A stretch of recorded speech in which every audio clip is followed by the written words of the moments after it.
AIMIM के मुखिया और हैदराबाद के सांसद असदुद्दीन ओवैसी पाकिस्तान की धज्जियां उड़ाकर 4 देशों की अपनी सर्वदलीय प्रतिनिधिमंडल की यात्रा कर जब हैदराबाद लौटे तो वहां पर उन्हें एक अलग तस्वीर देखने के लिए मिली। और ये तस्वीर देश के लिए भी कई मायनों में अहम हो जाती है, क्योंकि ये तस्वीर एक बदलाव की तस्वीर होती है। ये तस्वीर एक नए भविष्य की तस्वीर होती है जो आज हैदराबाद में देखने के लिए मिल रही है। ओवैसी 4 देशों में भारत का प्रतिनिधित्व करके आए हैं: कुवैत, बहरीन, अल्जीरिया और सऊदी अरेबिया।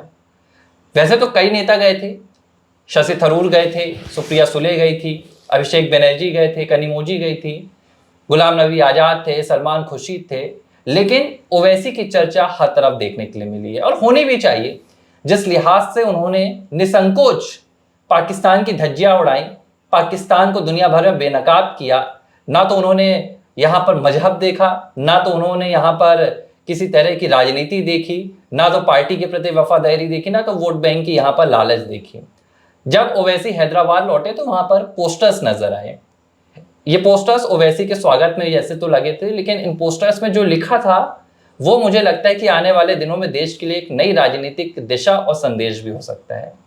पोस्टर्स में ओवैसी की तस्वीर नजर आई और साथ में ये भी कहा गया, one man against terror, one man against Pakistan, one man against terrorism. इस तरह की बातें लिखकर आई कि एक व्यक्ति पाक के खिलाफ, एक व्यक्ति पूरे आतंकवाद के खिलाफ। देश आज ऐसे ही राजनेताओं की तलाश कर रहा है जो आतंक के मसले पर, जो भारत का प्रतिनिधित्व करने की बात आए तो तमाम जो राग द्वेष हैं उन्हें नीचे रख, जो संविधान की शपथ ली जाती है। जब कोई सांसद लोकसभा पहुंचता है, राज्यसभा पहुंचता है, तो वो जो शपथ लेता है उसमें कहा जाता है कि हम किसी भी तरह के राग द्वेष से ऊपर देश को रखेंगे।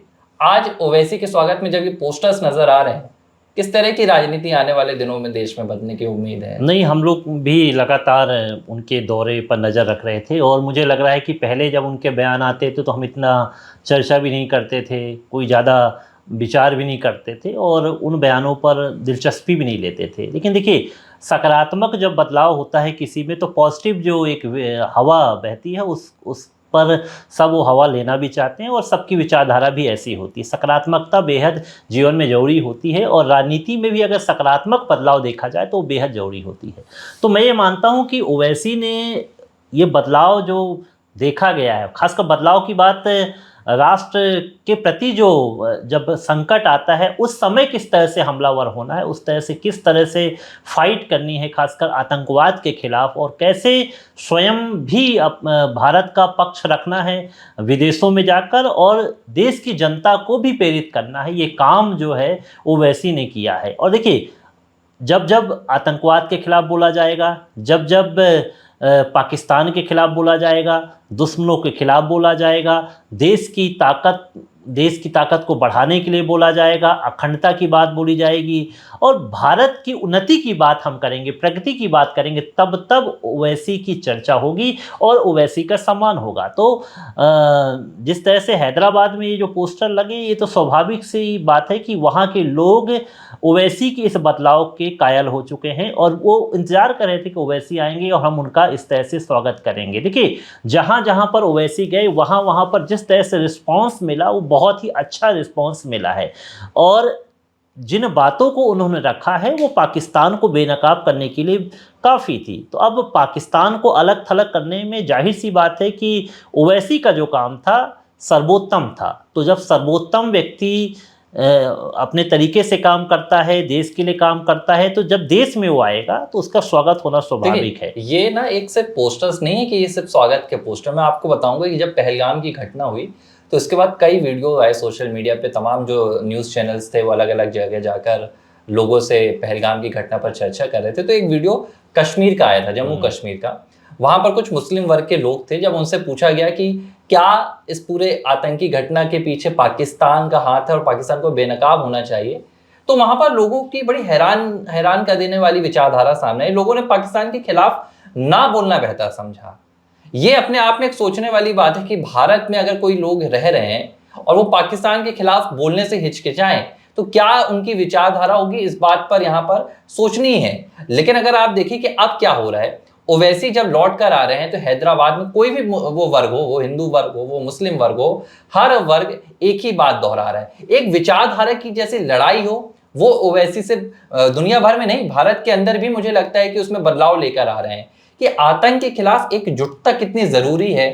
जो दुश्मन मुल्क है, पाकिस्तान जैसे देश हैं जो सरहद के पार से आतंक की खेती करते हैं, उनके खिलाफ घृणा होना इस देश के किसी भी वर्ग के भीतर कितना जरूरी है, मुझे लगता है ये ओवैसी ने अब सिखा दिया है। क्योंकि देखिए, ओवैसी की चर्चा इसलिए हो रही है क्योंकि वो देश की एक आबादी जो है, एक वर्ग जो है, एक समुदाय जो है, उसका प्रतिनिधित्व करते हैं, जो समुदाय बार बार सवालों के कटघरे में आ जाता है। क्योंकि ऐसी देश की राजनीति रही है हमारी 1947 से, आप देख लीजिए। क्योंकि धर्म के नाम पर देश का बंटवारा होता है, एक देश पाकिस्तान बन जाता है, लेकिन जो दूसरा देश बना भारत, वो सेक्युलर देश बना, यहाँ तमाम धर्मों को स्थान दिया गया। आज ओवैसी ने ये बदलाव लेकर आया है, उन्होंने ये बदलाव यहाँ पर लाकर दिखाया है कि आज चर्चा होती है तो आतंक के खिलाफ होती है। अब ओवैसी के नाम की अगर चर्चा होती है तो उनके जो देखिए, इसलिए तो हम कहते हैं ना कि क्यों नेता बेहतर होना जरूरी है। ये नेतृत्व है। नेतृत्व तब मजबूत होता है जब आपके समर्थक आपकी विचारधारा पर चलें। आज जितने ओवैसी के समर्थक हैं, जितने AIMIM के समर्थक हैं, और मुझे लगता है कि व्यक्तिगत उन्होंने अपने समर्थकों में इजाफा भी किया है, तमाम जो समर्थक है उनका एक सुर में कहना है कि हम आतंकवाद के खिलाफ हैं। और मुझे लगता है कि अगर ये ओवैसी ने बदलाव लाया है, ये बदलाव लाने में वो कामयाब रहे हैं, तो उनके लिए स्वागत वाले जो पोस्टर है वो लगने तो फिर लाजमी है। नहीं, हम ABC में लंबे अरसे से बैठ रहे हैं, आपके साथ मैं डिस्कशन विभिन्न विषय पे करता हूँ। और ओवैसी जब से अभी फ़िलहाल ओवैसी का जो स्टैंड रहा है पूरा, उस पर तो हम लगातार चर्चा कर रहे थे और काफ़ी वीडियो भी हमारे प्रसारित हुए और अपलोड हुए। तो स्वाभाविक सी बात है कि जिन वीडियो की हम चर्चा करते हैं उनके कमेंट को भी देखते। तो मैंने कमेंट को देखा और वहाँ पर समझा। तो कल का एक वीडियो था जिसपे प्रधानमंत्री जी की मुलाकात ओवैसी जी से होगी, तमाम पर वीडियो हमने बनाया था और चर्चा हमने की थी, डिबेट चल रही थी हम लोग की बातचीत। तो मैं उसमें कमेंट पढ़े, तो उसमें कुछ जो हमारे AIM के समर्थक थे, कुछ मुस्लिम वर्ग के लोग थे, वो आके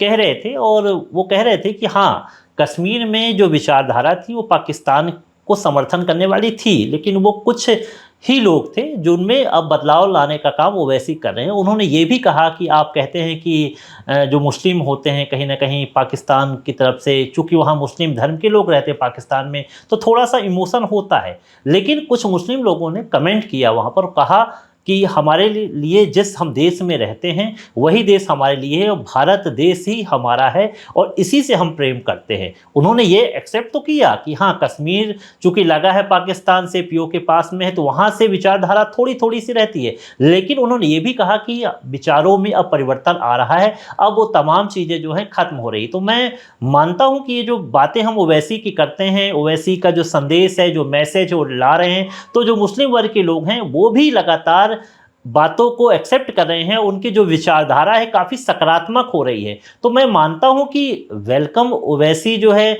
सिर्फ हैदराबाद में नहीं है, welcome Owaisi to whole India. मैं मानता हूं कि होल इंडिया में जहां भी मुस्लिम वर्ग के लोग हैं जो कि सिर्फ इस बात को लेकर पाकिस्तान के प्रति थोड़ा सा आकर्षित होते हैं कि वहां पर सिर्फ हमारे धर्म के ही लोग रहते हैं। ओवैसी ने तो उसका पूरी तरह से पट्टा छेप कर दिया ना। उन्होंने तो साफ तौर पर कहा कि भाई जो दुनिया, ऐसा देखिए, दुनिया के और भी जो देश हैं वो भी पाकिस्तान की तरफ, मुस्लिम देश जहां ओवैसी ने यात्रा की थी, मजहब के आधार पर ही देखते हैं। तुर्की आज मजहब के आधार पर देख रहा है। तो ओवैसी ने कहा कि भाई भारत में आप देखिए कि पाकिस्तान का इस्लाम के साथ कोई लेना देना नहीं है। पाकिस्तान जिस विचारधारा को अपना रहा है वो तकफीरी आतंकवाद की विचारधारा है, जो ये कहती है कि जो भी काफिर हैं आप उनकी जान लीजिए। तो ये तो भाई इस्लाम आपको इजाजत नहीं देता है। तो देखिए, इस तरह की विचारधारा, देखिए देश में इसी तरह की मांग होती है कि भाई आप किसी भी धर्म से आते हो, लेकिन अगर आप उस धर्म का जो एक क्लीन फेस होता है, जो उसकी आप सही व्याख्या होती है, क्योंकि देखिए धर्म कोई भी हो वो ये नहीं सिखाता है कि आप ये सब कीजिए, वो नहीं सिखाता है कि आप लोगों की जान लीजिए, लेकिन इसकी व्याख्या करने वाले अपने हिसाब से बताते हैं। मुझे लगता है कि ओवैसी की ये जो 4 देशों की यात्रा थी, निश्चित तौर पर भारत की एक समुदाय विशेष में एक बड़ी विचारधारा की तब्दीली लेकर आई है। और ये जो पोस्टर्स बैनर लग रहे हैं, अभी तो और भी लगेंगे आने वाले दिनों में। जब प्रधानमंत्री नरेंद्र मोदी से ओवैसी की मुलाकात होगी, उसके बाद देखिए कि भारत में ओवैसी का अभी क्या रुख नजर आएगा। देखिए, विचारों की जो अभिव्यक्ति होती है वो सकारात्मक है, नकारात्मक है, कैसी विचारधारा है, ये कहीं ना कहीं लोगों के जहन में बसती है। जो एक लीडर्स बोलता है उसकी बातें जो उसके अनुयायी होते हैं वो सुनते हैं, वहाँ की जनता सुनती है। एक जो सांसद होता है, तकरीबन अगर एक महानगर की बात करें तो 15 लाख की आबादी पे एक संसदीय क्षेत्र बनता है। तो ऐसी जो विचारधारा को लेकर हम राष्ट्रभक्ति की विचारधारा को लेकर आगे आते हैं तो वहाँ पर एक अलग ही रंग देखने को मिलता है। तो ये रंग ओवैसी में दिखा है और उसके जो समर्थक हैं ओवैसी के, उनमें भी ये रंग दिखा है। और पूरे भारत में चर्चा इसकी सिर्फ इस बात की हुई है कि आतंकवाद के खिलाफ जो है ओवैसी है, आतंकवाद के खिलाफ तमाम वो मुस्लिम वर्ग के लोग हैं, देखिए वो भारत किसी में भी उसमें तरह से। चर्चा भारत में तो हो रही, लेकिन ओवैसी तो खुद कहते हैं कि वो पाकिस्तान के भी दूल्हा बन चुके हैं, क्योंकि जितने बयान वो भारत में देते हैं उसका असर पाकिस्तान में होता है, चुलबुलाहट पाकिस्तान में होती है। तो निश्चित तौर पर ये जो पूरी वापसी हुई है ओवैसी की भारत में, अब इंतजार होगा कि ओवैसी इस विचारधारा को आगे बढ़ाए और फिर जो बदलाव लेकर आ रहे हैं, आतंक की जो लड़ाई है उनकी भारत के भीतर रहकर भी इसी तरह जारी रहे। एबीसी हिंदी न्यूज, आज ही जुड़िए हर खबर के साथ।